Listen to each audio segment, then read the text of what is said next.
Alhamdulillahirrabbilalamin. Wassalatu wassalamu asrofil anbiya wal mursalin wa ala alihi wassohbihi ajma'in. Apa kabar teman-teman? Alhamdulillah kita berjumpa kembali, mudah-mudahan kita semua sehat walafiat. Kembali saya ingin mengajak kalian untuk mendengarkan obrolan yang bermanfaat bersama dengan Ustadz Muhammad Ridho Isam. Dan pada hari ini kami akan mengangkat topik tentang murtad dan mu'alaf. Terminologi murtad dan mu'alaf yang sering kita dengar dalam kehidupan sehari-hari. Apa sih yang disebut dengan murtad, dan kemudian apa yang disebut dengan mu'alaf, dan bagaimana sesungguhnya implikasi atau dalam istilah lain resiko orang murtad atau orang mu'alaf. Kira-kira begitulah dalam bahasa gampang kita membicarakan terminologi, kemudian konsekuensi orang yang murtad, ya kan? Apa itu murtad, kemudian orang yang mu'alaf, atau apa itu pengertian mu'alaf, akan dijelaskan oleh ahlinya. Mari kita dengarkan obrolan saya dengan Ustadz Haji Muhammad Ridho Isam.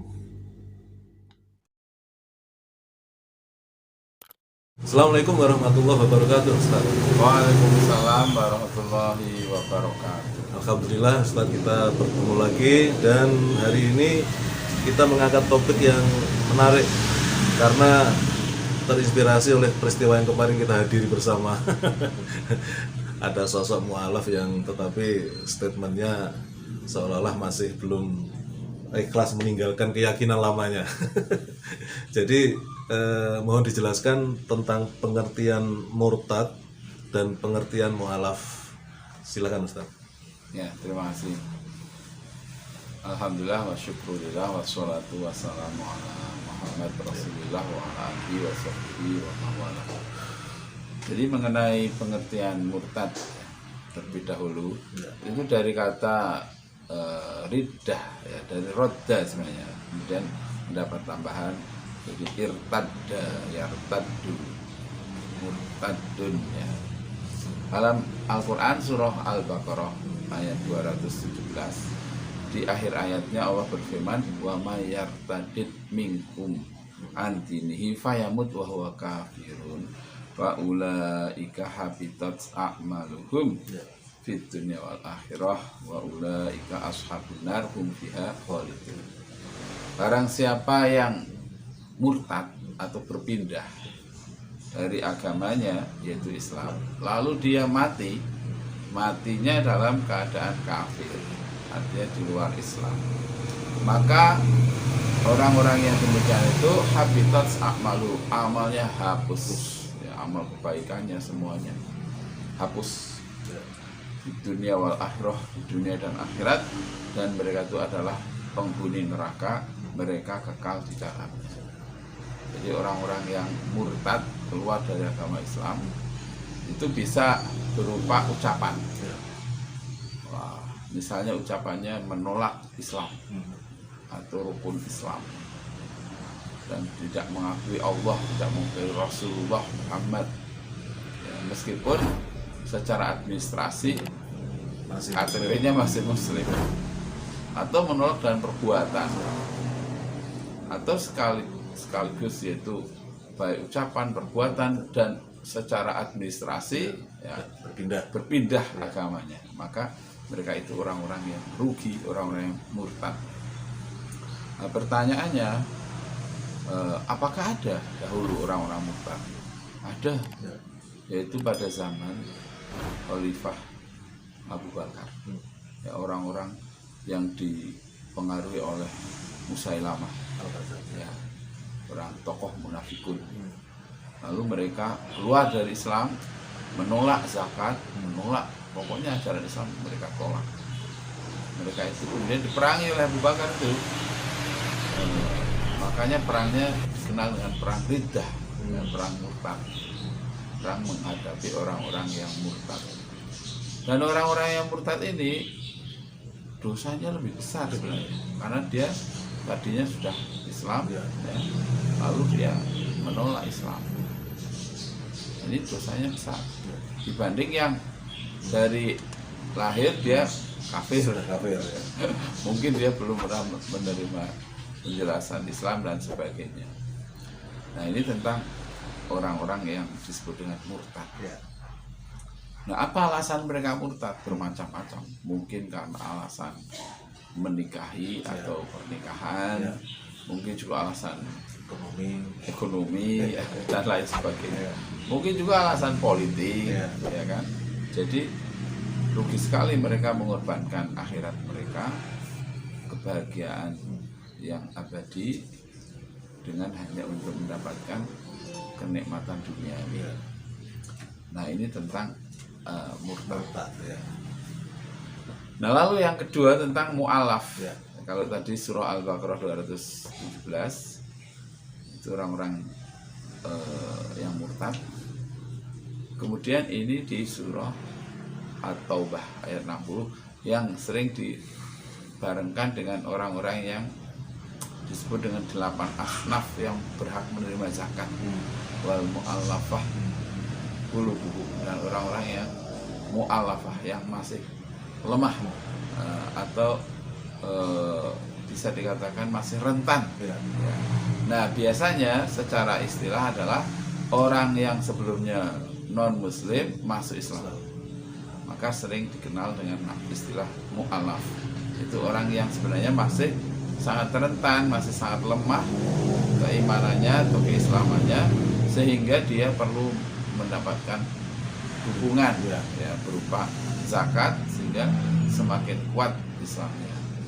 Dan sampai kapan dia mendapat gelar mu'alaf sebenarnya ya itu hitungannya bulan ya. Bulan sebetulnya ya. Bulan ya. Kalau sudah 10 tahun ya sudah bukan mu'alaf ya, apalagi dia sudah paham agama Islam, sudah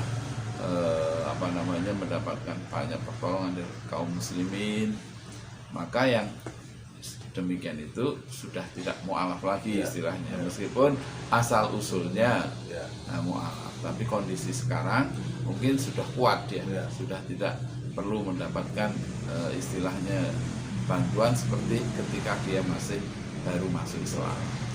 Nah, mereka ini beruntung sekali ya, apabila dia kemudian meninggal beberapa hari saja misalnya sejak dia masuk Islam, maka dia masuk surga.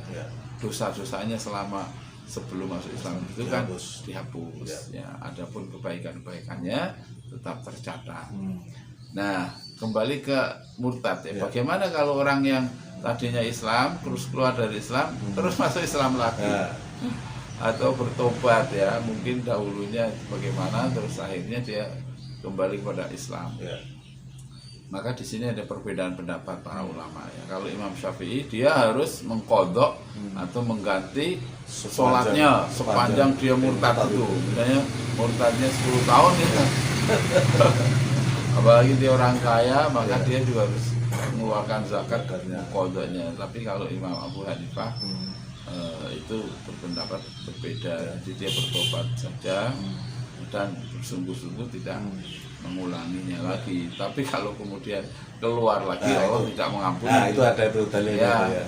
Betul, 3 kali ya. 3 kali kan sudah. Nah, ini namanya mengolok-olok, mengecek kaum muslimin dan mengecek kemuliaan ajaran Islam. Nah, jadi kembali mu'alaf ini biasanya kan orang-orang ya yang dikenal di antara kita itu misalnya orang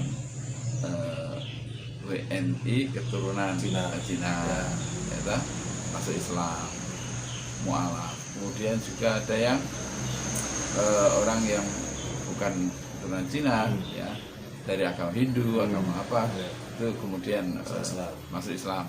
Dan biasanya mereka itu meminta belangko masuk Islam di kantor urusan agama atau di KUA yang kemudian diisi di mana dia melakukan proses syahadat, disaksikan 2 orang saksi dan yang tanda tangan, kemudian juga ada pembimbingnya tanda tangan juga, lalu dia sendiri, dan akhirnya prosesnya secara administrasi ya kemudian KTP-nya berganti agama menjadi Islam.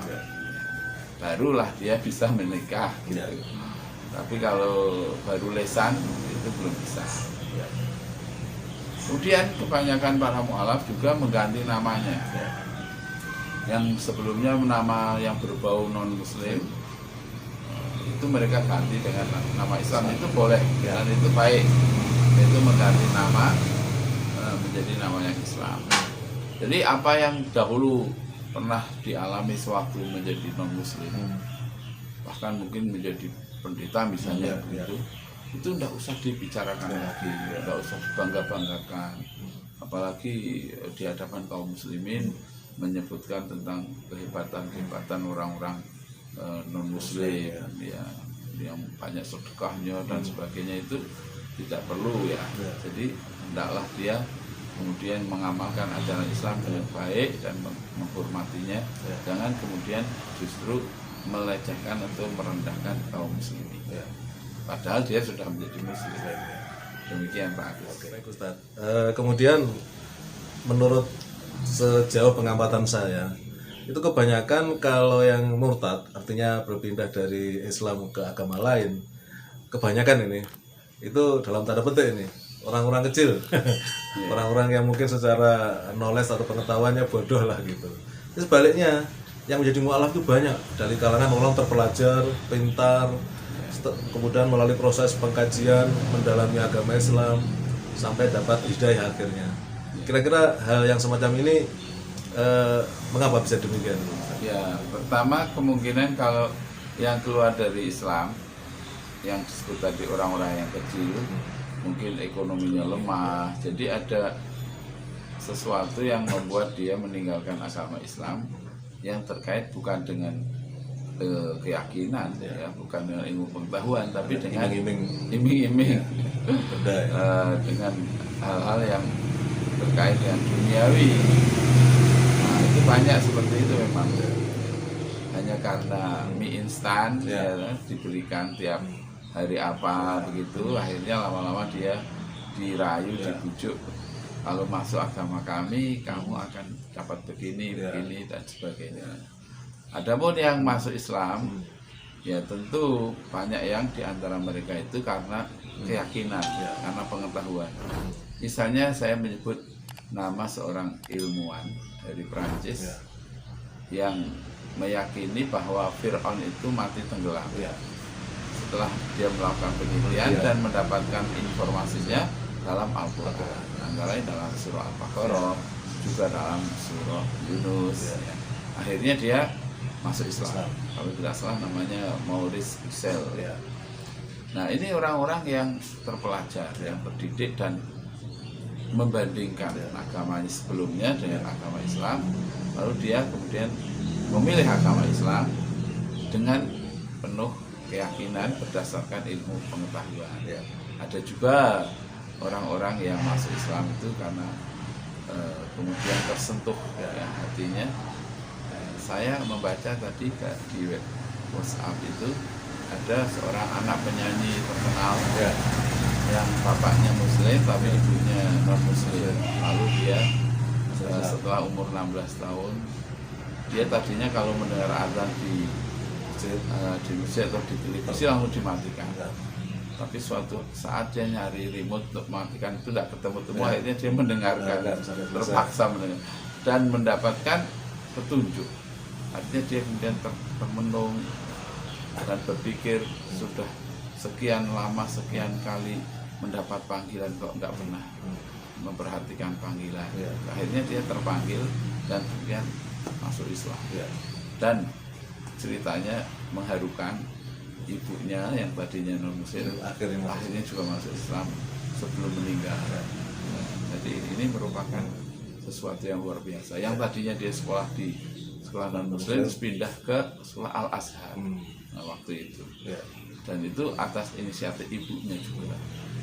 Dan ibunya berkonsultasi dengan seorang pakar Islam, Ibu Zakiyah Darujat, Profesor Dr. Zakiyah Darujat. Dan akhirnya kemudian mantaplah ibunya ini merelakan merestui anaknya masuk Islam. Tadinya mendiamkan beberapa bulan. Nah, jadi orang yang mendapatkan petunjuk masuk Islam itu sungguh sangat berbahagia sekali. Tapi yang sudah terlahir dalam keluarga muslim jangan kemudian wah lebih baik saya lahir dan keluarga non muslim terus masuk Islam. Kalau sudah terlahir dari muslim, alhamdulillah sudah banyak pahala yang dia dapatkan meskipun mungkin dia masih kecil, ya belum balik. Jadi kalau dia masih belum balik, sholat diterima tuh sholatnya, asal sesuai benar, ya mendapat pahala. Hajinya juga mendapat pahala meskipun dia belum mukallaf, belum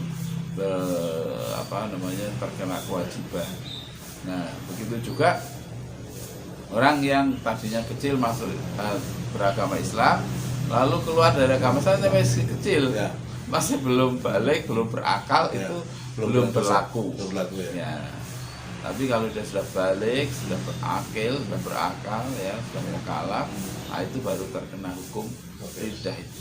Terima kasih. Baik, sebagai penutup Ustaz, untuk supaya umat tidak katakanlah dalam tanda petik terprovokasi dalam konteks sekarang ini banyak aliran yang sifatnya itu liberal kebinekaan. Nah, itu menghendaki supaya umat Islam itu toleran.